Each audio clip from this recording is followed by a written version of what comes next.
Ayan, magmula doon. Ayan, diba? Malayo na yan guys, oh. Ayan. Maglalakad pa ako hanggang doon. May paliko pa yan guys. Kaya, kailangan nating magtiyaga. So, ayan. Liliko tayo. Pupunta doon naman.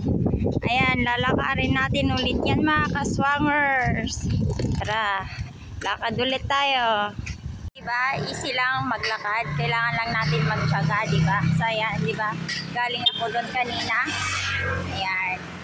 Lakad-lakad lang tayo. Exercise na rin ito mga kaswangers, diba?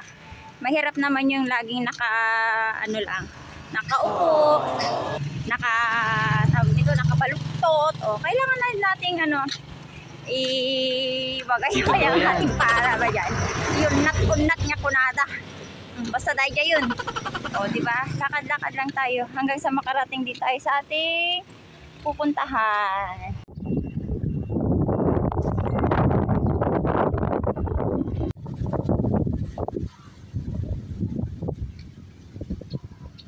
So, ayan, si Manong nasiraan din ata ng kanyang limousine.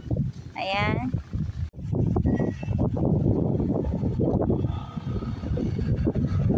So, ayan, narating ko na rin yung isang barangay.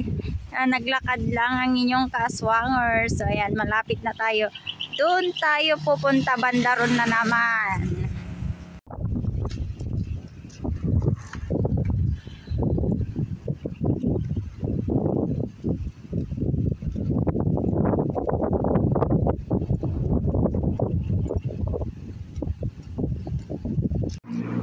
So, ayan mga kaswangers, sa wakas, nakarating na rin ang lola nyo dito sa repera ng aking limousine. So, ayan na nga, ayun na yung aking limousine. Ayun. Ewan ko kung anong nangyari na sa aking limousine, iniwan ko kagabi. Ayan. So, ayan, umaandar na mga kaswangers.